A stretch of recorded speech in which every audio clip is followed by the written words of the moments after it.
Bienvenidas a Hablemos de Ser Madres. Hola, ¿qué tal? Bienvenidos. Este es un espacio de experiencia y orientación acerca de la maternidad, donde hablaremos acerca de lo bueno y lo doloroso que puede ser. Mi nombre es Janet Ruiz y te doy la bienvenida con mi compañera y amiga Marilyn Montero. ¿Qué tal? Muy buen día. Hoy vamos a hablar acerca de un tema sumamente importante y es después de la concepción, ¿qué pasa, no? Vamos a hablar de los cambios que se realizan durante el embarazo, así como también los métodos que se tienen que realizar, los estudios que tenemos que realizar como mujeres. Así es, y para eso el día de hoy tenemos a una gran experta, la doctora Karina Alcalá Trejo, coordinadora del área de ginecología y obstetricia del Hospital Rafael Pascasio Gamboa. Bienvenida, doctora. Hola, buenos días, gracias. Qué placer tenerla el día de hoy para hablar y abordar este tema muy importante para la sociedad. Claro, muchas gracias por la invitación y estamos aquí para platicar sobre el tema, resolver algunas dudas. Me gustaría hablar y dividir este espacio en los trimestres del embarazo, ¿no? ¿Cuáles serían los cambios físicos que se tienen que notar en el primer trimestre, doctor? Mira, el embarazo como tal inicia cambios en nuestro cuerpo, en nuestra mente y en todo nuestro ser desde el momento de la concepción, a veces aún antes de que nosotros sepamos que estamos embarazadas. La situación y la más importante es la ausencia de la menstruación, es el síntoma más frecuente en un 99%. Algunas mujeres te pueden decir, pero si yo menstruo hasta los 4 o 5 meses, ¿no? Pero normalmente o lo común es que la ausencia de menstruación nos vaya a sospechar de que estamos embarazadas. Obviamente, cuando usamos un método de planificación, es difícil que haya una ausencia del periodo menstrual, aunque hay algunos métodos en específico que su eficacia radica en no tener periodos menstruales, como el implante, y eso puede ser otro tema. Pero una vez que nosotros sospechemos de embarazo, la prueba de embarazo nos va a decir, y entonces van a ser perceptibles muchísimos síntomas, que para algunas pasan desapercibidos porque en su mente no tienen ni idea que están embarazadas. Náuseas es una de las principales, la elevación hormonal es lo que provoca las náuseas. Hay ocasiones que aumento del sueño, otras aumento del hambre o la ansiedad más que el hambre en sí. En algunas otras personas empiezan a mancharse un poco la cara de menor intensidad, paño, ¿no? Exactamente, es más en el segundo trimestre, pero en algunas, sobre todo las personas de piel morena, empieza a mancharse un poquito más. ¿Depende también de la edad del paño? No. Es más el nivel hormonal y algunas exposiciones al sol también lo incrementan, pero no es tanto la edad. Puedes ver señoras, sobre todo que han tenido muchos embarazos y no te tienen manchada la piel de la cara y el abdomen sin estrías. Y puedes encontrar la que es su primer bebé y está muy manchadita. Entonces depende mucho de el tipo de piel que tengamos. Vas a ver en su abdomen empieza a oscurecerse la línea media. Sí, es cierto. Incluso es uno de los primeros síntomas, pero como no tenemos pensado estar embarazadas, no lo creemos, bueno, no nos registramos. La sensibilidad mamaria. Tengo pacientes que llegan y dicen, es que tienes retraso de 2 días, sí, pero yo me siento rara y mis pechos se sienten abultados. Y ya hemos encontrado que está embarazada. Entonces, los síntomas en el primer trimestre va a depender mucho de la idea que tú tengas o el deseo que tú tengas de estar embarazada. ¿A poco? Hay mujeres que ni siquiera perciben ningún síntoma, y otras que en su ansiedad, si te das cuenta, tienen 2 o 3 meses y andan con bata. Y ya se siente que hasta el abdomen le creció. Entonces, tiene mucho que ver nuestra predisposición a percibir los síntomas. Pero las náuseas normalmente es la que más va a existir. En lo personal, ahora sí que las náuseas, en mi caso, mis 2 embarazos, a partir de entrando al segundo mes, era mucho mareo, demasiado, y mucho vómito tras vómito. Era de que las mañanas, yo soy de tomar un vaso de agua, y tomaba un trago y era de, vámonos corriendo al baño, porque si no, y la verdad, entre mareos y vómitos, era terrible, la verdad. Lo que me comentaste ahorita del mareo, Normalmente uno de los cambios fisiológicos en el embarazo es que los vasos sanguíneos se dilatan más, se abren, y eso hace que la presión baje. Entonces, en algún momento, si la presión llega a bajar mucho, o hay pacientes, sobre todo que no están bien hidratadas, en estos calores fatales, pueden haber desmayos. Entonces, ahí es donde asocia, se desmayó, de seguro está embarazada. La presión baja va a provocar cefalea constante, mareos o incluso desmayos. Pero es un cambio propio del embarazo. Si a esa paciente o esa embarazadita tú la instruyes en una buena hidratación, en algún momento, bueno, si sientes tal síntoma, vas a hacer esto para evitar un desmayo o un mal golpe, entonces la paciente aprende y evita los síntomas tan exagerados. En lo personal, mi ginecólogo me recetó lo que eran unas pastillitas para el vómito. Yo la verdad no sabía que esto se podía hacer, o sea, que recomendable, tenía ¿no? que dejar pasar, o sea, mis vómitos, y no, o sea, el doctor me dijo, no, ¿sabes qué? O sea, sí se puede detener esto de tus mareos y tus vómitos, y me indicó unas pastillas, y yo tomaba una al día, y la verdad que con eso me controló mucho, porque si no, yo creo que hubiera tenido una muy mala etapa por meses, tal vez. Pero sí es recomendable, o sea, no hay ningún problema. Lo hermoso del embarazo es que en realidad lo logramos disfrutar desde su inicio, ¿no? Y podemos quitar muchos síntomas y que son seguros tanto para la mujer como para el bebé. Entonces, hay medicamentos que en algún momento lo podemos utilizar. Más sin embargo, lo primero que le orientamos a la paciente son algunos cambios que tiene que hacer. Te decía, la hidratación es fundamental. Para disminuir náuseas, hay alimentos que nos van a predisponer a náuseas, ¿no? Olores. Entonces, normalmente nos enfocamos, estás embarazada, tienes que comer por 2, tienes que comer más. Y entonces aquella no puede ni oler los alimentos y le quieren meter 2 platos, ¿no?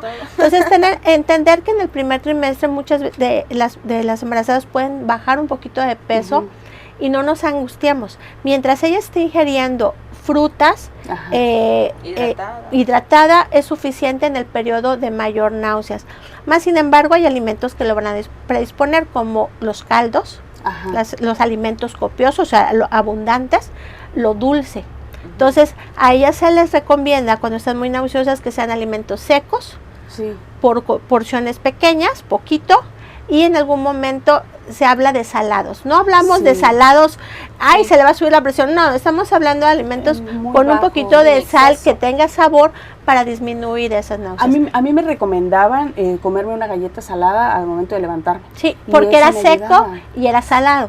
Entonces, en cuanto al líquido, sí se les pide líquidos abundantes. Dice, bueno, pero si no puedo tomar mucho líquido y me da náuseas. Entonces se habla, así como está el vaso, en porciones pequeñas, puede decir, bueno, por tragos. No tomarse el vaso completo porque van a vomitar. Y si es frío, es mayor tolerancia que si fuera al tiempo. Entonces, las bebidas como aguas minerales, frías y por traguitos, es muy bien tolerado.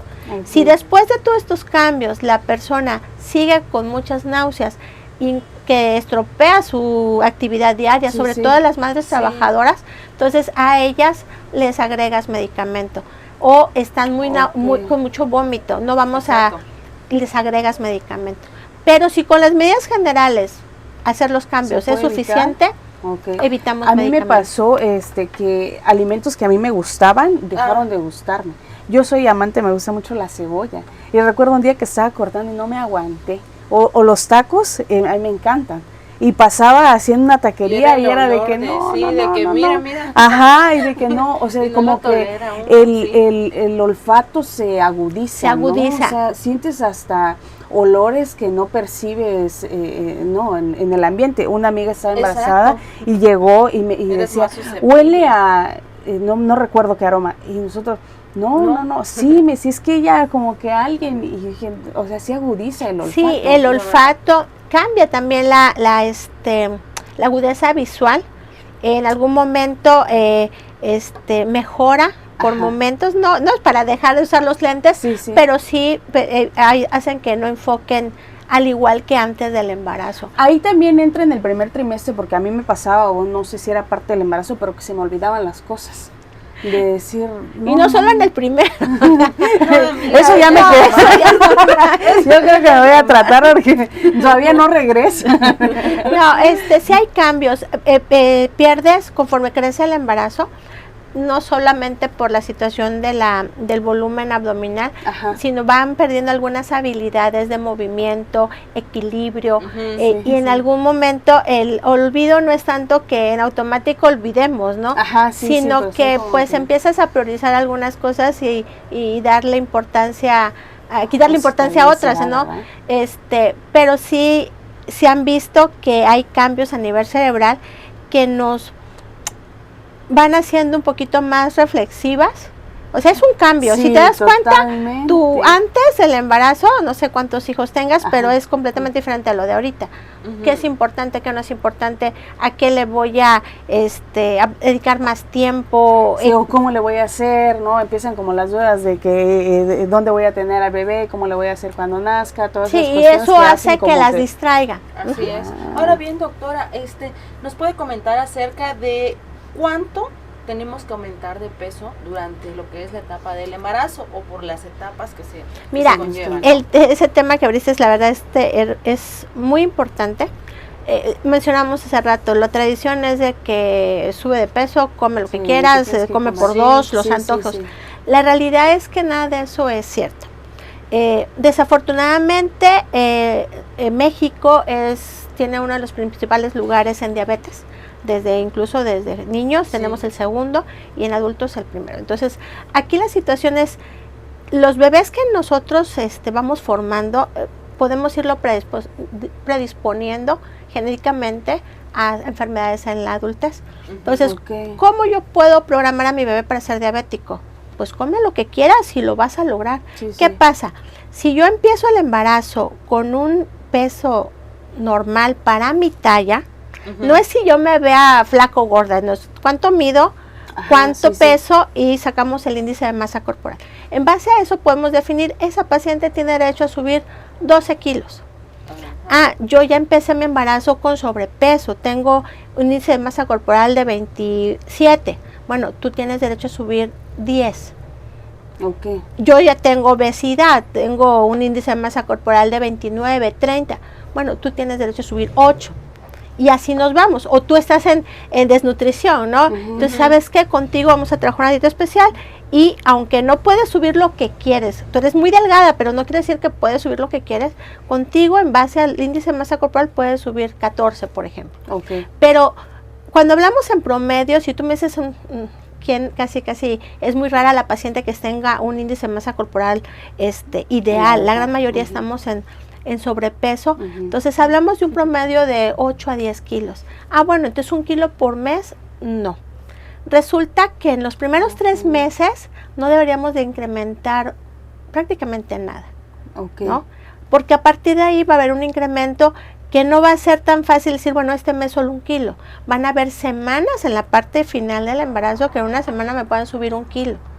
Y entonces si nos quedamos con la idea de 1 kilo cada mes, cuando llegamos al mes a la semana 32, me van a terminar subiendo por semana, por ejemplo, la semana 32 a la 34, 2 kilos, de la 34 a la 36, otros 2, de la 36 a la 37, 1. Entonces, al final, eso, más todo lo que subieron, 14. Hay pacientes que logran subir hasta 20 kilos.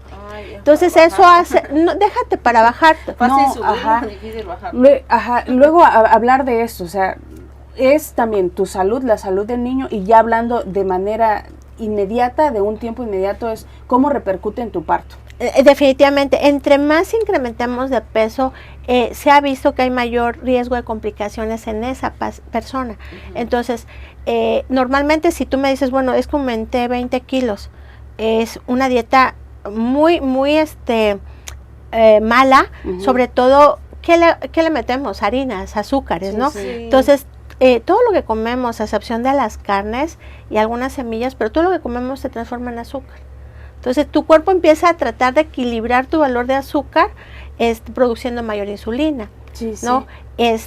Y en el embarazo se da algo por las mismas hormonas y por el tipo de dieta y por algunas situaciones que produce la placenta, algo que se llama resistencia a la insulina. Entonces, si yo tenía sobrepeso, mi familia tiene herencia de diabetes y además soy latina, ¿no? Ajá. Y hago algo que se llama diabetes gestacional. Entonces son bebés que van a crecer en mayor tamaño, no porque mi genética de mi esposo alto, no. Aquí es por mala alimentación y el embarazo, la resistencia a la insulina me va a llevar a ser bebés que le llamamos macrosómicos, productos mayores de 4 kilos, en la literatura americana. Pero en nuestra raza, dijéramos que en promedio medimos unos 60, es mucho, unos 55, 58. Sí. Tener un bebé de 3,800 o 3,600 aumenta complicaciones en el parto, ¿no? Más si es parto natural, ¿no? Imagínate, no es lo mismo parir un bebé de 3,200 a uno de 3,800, 4 kilos. Aumenta el riesgo de cesáreas y en algún momento ese bebé de 4 kilos, 4,5, 5, bebés de 6,5, no deberíamos de estar orgullosas, ni la obstetra ni la paciente. Pero fíjese que ese es un tema, porque mi hijo pesó 2,300 kilos y era de que está muy flaco. Sí, no, su abuelita dijo, no está muy, no te alimentaste bien, está todo desnutrido, y una amiga que tuvo su hijo de 4 felicidades. Ella es felicidades. ¿No? Yo creo que ahí ambas, perdón, pero ambas tenían algún problema, porque ni es normal un peso tan bajo, porque para cada bebé, para cada edad sobre todo, no para cada bebé, para cada edad de nacimiento del producto, tiene un peso adecuado, no un peso ideal.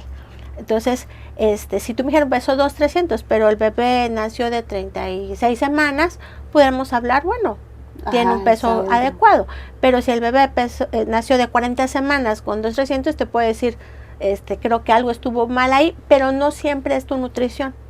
Normalmente ahí, en cuanto hablamos, ese es un tema diferente, hablar de restricción del crecimiento. Cuando los bebés no están creciendo dentro del bebé, de la pancita, es por la mala calidad de placenta que podemos formar, pero no depende de ti.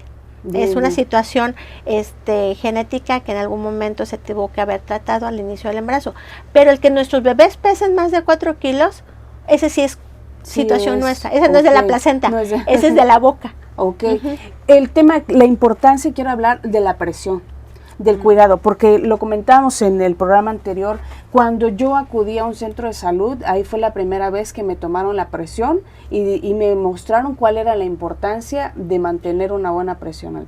Me gustaría que usted explicara qué conlleva y si nosotros tenemos nuestro seguimiento del embarazo en un particular, exigir que también nos chequen el tema de la presión, y si en dado caso lo checan, pues excelente. Bueno, ¿no? Yo creo que el que ha visto embarazadas o el que lleva control prenatal debe de saber que la presión alta durante el embarazo es la principal causa de muerte materna.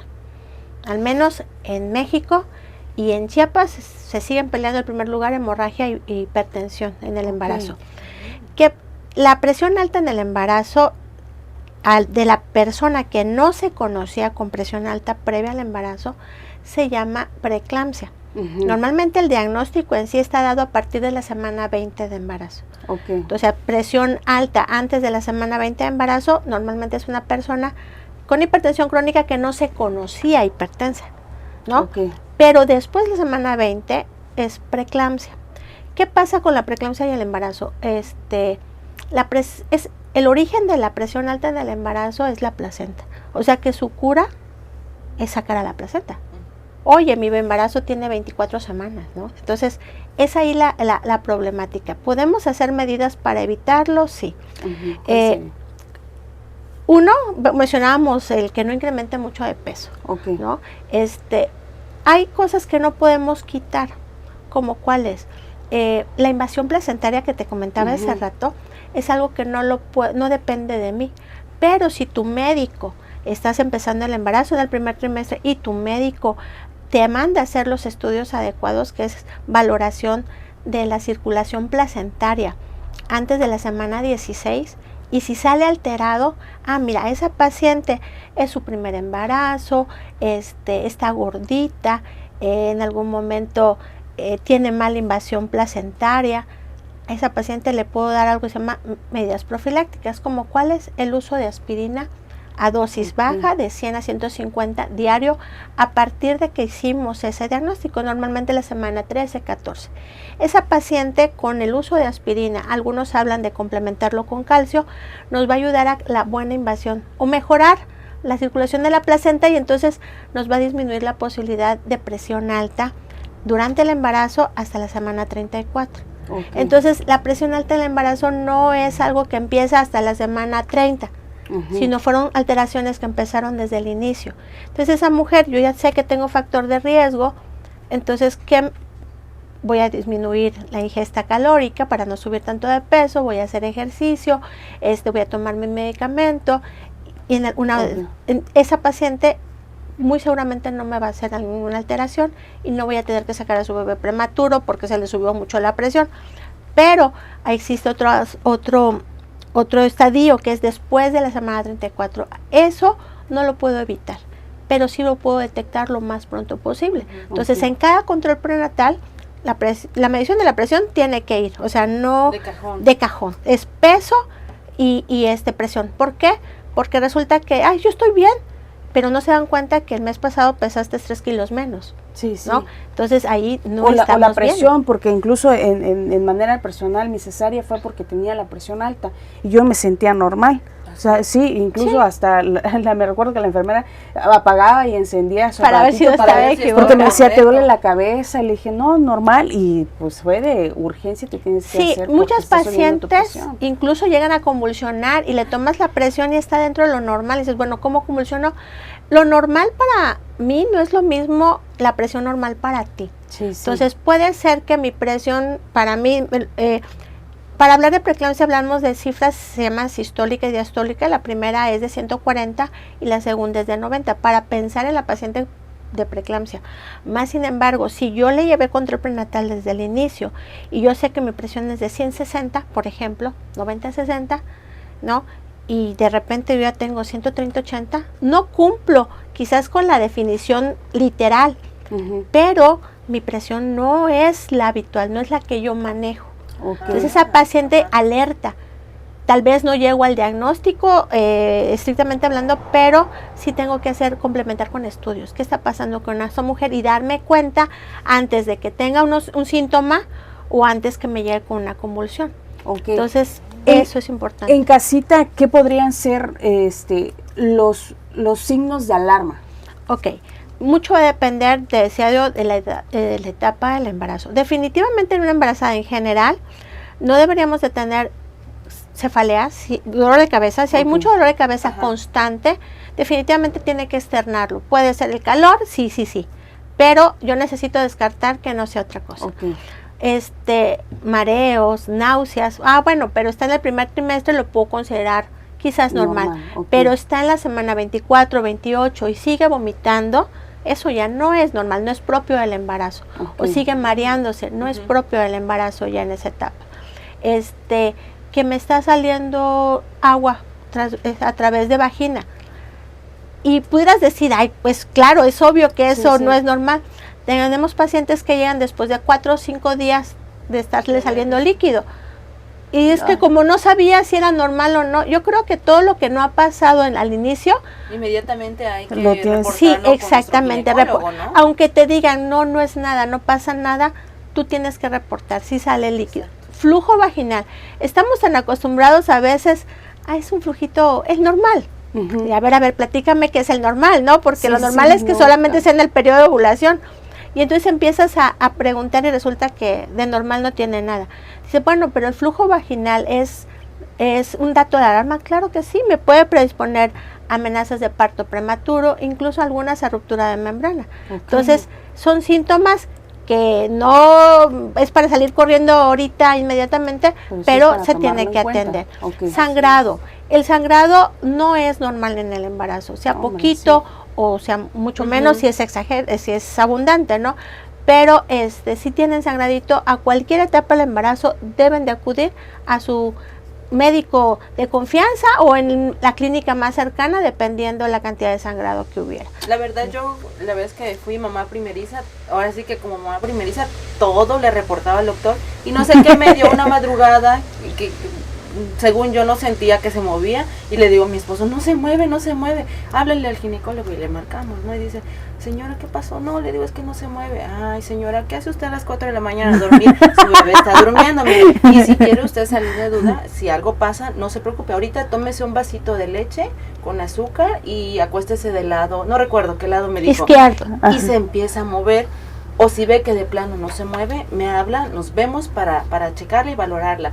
Y tal cual, seguir las recomendaciones, pero pues son cosas de mamá primeriza que debes de reportar inmediatamente. O sea, sí fue un sentir de mamá de que no se movía, pero pues no sé por qué fue que sucedió. Pero es bueno, ¿no? Porque a veces nos dejamos en el de que, ay, al ratito pasa, o es normal lo que decía, ¿no? El sangrado, el flujo, decir, es normal cuando estás embarazada, no es normal. O yo la verdad todo lo reportaba. Igual, haz de cuenta, las infecciones vaginales, dije yo, ¿cómo es posible? Yo nunca en mi vida había tenido una infección vaginal. Ya fui con él y me explicó que las infecciones somos como mamás, o sea, embarazadas tenemos la facilidad de tener, o sea, una infección vaginal, o sea, más propensas. Y eso pues no, la verdad tampoco yo no lo sabía, ¿no? Ajá. Pero sí es lo que es importante, sí es acercarse a su médico, resolver cualquier tipo de dudas. Creo que sí, por más que sea un flujo, como dice así, y hasta el color debes de decir de qué es el flujo, porque pues en base a eso tu ginecólogo pues ya debe de yo soy la de fotos. Yo soy todo fotos. Yo creo que lo mejor siempre es revisar. Siempre, o sea, la verdad es que el ginecólogo debe de revisar el flujo. No debería decir, bueno, ciertamente de qué color, qué olor, ¿no? Ese es perfecto. Pero tendremos que revisar siempre para definir las características visuales y los cambios o las alteraciones que ya el flujo pudo haber hecho alrededor de vagina, en bulbo, ¿no? Entonces, exactamente, tenemos la primeriza que no pregunta nada, y la primeriza la que pregunta de todo, pero preferimos que sea que pregunte de todo, ¿sí? Y ofrecer nuestros servicios hospitalarios, la verdad es que cualquier centro de salud puedan acudir, es gratuito y no debería ser negada la atención a ninguna paciente, mucho menos embarazada. Nuestra política es cero rechazo, la política de la Secretaría de Salud es cero rechazo, y estamos hablando de cero rechazo sobre todo a la mujer embarazada. Nuestro hospital está abierto las 24 horas del día, los 365 días del año, y basta con un pretexto. No se mueve mi bebé, como tú mencionabas, o se mueve mucho. Lo que quieran preguntar, pueden acudir a nuestro hospital. No necesitan ninguna hoja de envío, que en ocasiones dicen, está sangrando desde ayer, ¿por qué no veniste? No tengo seguro, etcétera, ¿no? O sea, sí, exactamente. Y es que fui a traer mi hoja que me dijeron de mi centro de salud que sin esa no me van a recibir. Lo ideal fuera eso, si fuera una paciente de consulta y que las mandan con la hoja de referencia. Pero en situación de urgencia no necesitan nada. Simplemente llegar y externar su duda. ¿Sí? No, o sea, sí tenemos la paciente que va pasando y es que quiero saber, quiero que oiga mi bebé. Bueno, ¿por qué? Pues nada más venía pasando, ¿no? O sea, pero es preferible eso, también, que sepan también que puedan entrar fácilmente, que no le van a poner peros. Y si en dado caso hubiera alguna situación, dirigirse directamente a la dirección para poder resolver esa problemática. Pero nuestra política es cero rechazo. Perfecto, doctora. Pues muchísimas gracias. Gracias, realmente apoyamos, valoramos mucho el apoyo que nos está dando. Creo que este tema nos quedó corto para el tiempo. Muchas dudas por resolver, infinidad de preguntas. Esperemos tener la oportunidad otra vez de tenerle y que nos siga platicando sobre los temas, incluso temas en generales de su área.